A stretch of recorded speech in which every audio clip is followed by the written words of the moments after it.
Премьер-министр Сапар Исаков өкмөттүн аппарат жетекчиси Нурханбек Момуналиевди берген арызына ылайык кызматтан бошотуу жана өкмөт мүчөлүгүнөн чыгаруу боюнча өлкө башчыга сунуш киргизди. Анын отставкага кетишине эл аралык маанидеги эки негизги документтеги кетирилген мүчөлүштүктөр себеп болгону айтылууда. Декабрь айында Евразестин таможенный кодекси боюнча биринчи себеп болсо керек. Экинчи себеп ошол Россия менен Кыргызстандын ортосунда келишим боюнча мыйзам долбоор иштелип чыккан. Ошол миграционный службанын эки мамлекет аралыгында эки жакта өкүлчүлүктөр ачуу боюнча. Ал жерде дагы эми мүчөлүштүктөр кеткен. Ал жерден түздөн түз ошо өкмөттүн күнөөсү бар.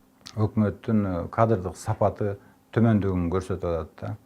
Бул кечеги сөгүштөрдүн негизинде эмес, бул ушул өкмөт келгенден бери мыйзамдардын аткарылышы.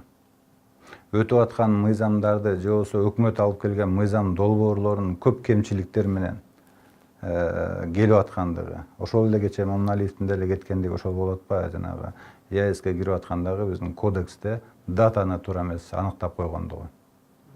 Бул баардык өкмөттөн макулдашуудан өткөндөн кийин келип атат.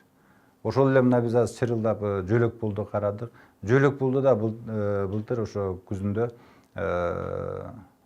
январга чейин даярдап коюп туруп иштеп баштай турган жаңы мыйзамды иштете албай, кайра эски мыйзамга кайтарылып, мынакей элдин баарына парламент эки ортодо начар акыбалда калып атабыз да. Ушул сыяктуу көп ири каталар кетти да. Майда чуйданы кой.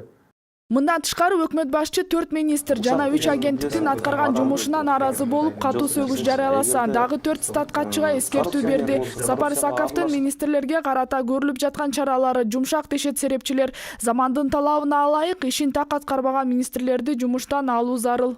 Анткени эл бүгүнкү күндө күтө албайт. Эл күнүгө талап кылып атат. Ушул биздин мамлекет башкаруу системасы. Мамлекет башкаруу архитектурасы өзгөрүп, элге, ишкерлерге шарт түзүп бериш керек. Мына ошондо эл өзүн багып кетет да, мамлекетти да байытат. Бүгүнкү күндө мына волокита деген бир оору бар.